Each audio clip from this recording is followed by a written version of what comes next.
Clouds always come, overwhelming to some. Shadows engulf light, hope to fight or flight. Battles are won, clouds move on. Battles are lost, what's the cost?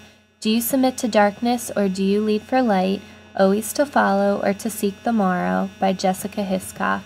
This poem struck me, and I was reminded of a difficult time last year when my aunt tried to take her life. I've seen someone at the crossroads of light and darkness, and I've seen someone struggle to choose the path of light. Like we've seen in Make Lemonade, persistence leads to self-confidence and leads to self-independence. It is true, when life gives you lemons, make lemonade.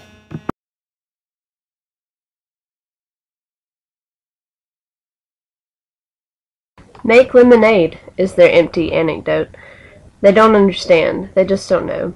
Make lemonade. That sounds really nice. But lemonade, you see, can't sustain life. If only I'd made better choices, they say, things would have turned out a different way. My child needs food and the rent needs paying. I'm trying real hard to find a job, and I'm praying. But nothing works out the way that they say it ought, and accusing eyes tell me it's my fault. I'm not working hard enough, not taking control. I consider they're right, and it tortures my soul. My neighbor and I were inseparable for the longest time. We were the best of friends and did everything together. We eventually grew apart. My parents did not think she was a good influence on me. I still keep tabs on her from her parents. She's doing well now, about to get married, has a full-time job, and her future is looking good.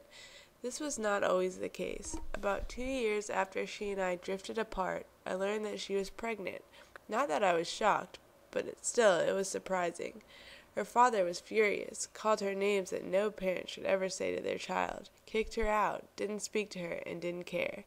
She had her baby, she and her parents have reconciled, and she has turned her life around.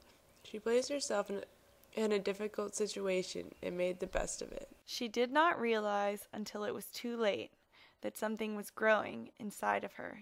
She did not feel the fingers and toes and the fingernails or the heart that beat slowly below her own. Her stomach became round and tight, and still she did not think of that. 1, 2, 3, 4, 5 months later, when she could not ignore it, and she could not get rid of it, just out of the house, and now she'd have to go back. She could feel it moving in the night, kicking her as she held the pillow under her growing stomach. It was the same year that her sister would graduate from college. One gives birth, the other graduates, and then, to give up the baby, after 3 days of crying with her mother and sister in the hospital room, to give it a better life, 2 parents, a house, a yard, a swing set, and to be its nothing, to not be mother, but to go to college, make a life, and start again, as though she had been born that day. He smiles at us through yellowed black and white photos, and in the faces of the grandsons and great-grandsons he never saw. Humor and gentle affection in the letters from a war waged worldwide for the second time. Sent home to his girls and wife, who would go about the work of parenting and growing alone with trials and crises and joys, losing teeth, Easter dresses, and vegetables uneaten, raising children who missed his stubbly kisses and the smell of a freshly shaven daddy, husband, handwritten letters sharing secrets and parent wisdom across seas. Love, guidance, and affection crafted in his clever, carefree prose, taming the uproar of children and the anxious pounding of a sweetheart alone with her worry. He wrote, "Dear Anne and the gals, I am proud of you. You can be the tops of them all. Love, Dad, Brooks, E.B. Simmons," and the best of a bad situation. The depth of the struggle begins with the heart. I have seen my children grow from what I know was a hard start. Tales of abuse, teenage pregnancy, and poverty surrounds them with despair and the uncertainty of whether or not they can create a great life. It's hard to see a beautiful future when you deal with great strife.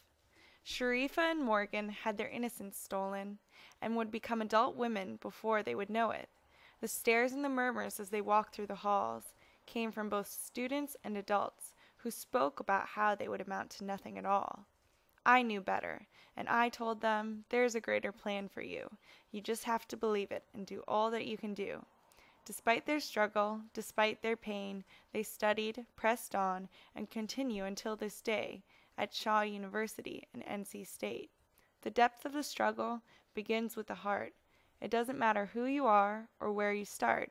You can achieve your goals, you can reach your dreams. All that really takes is for you to believe.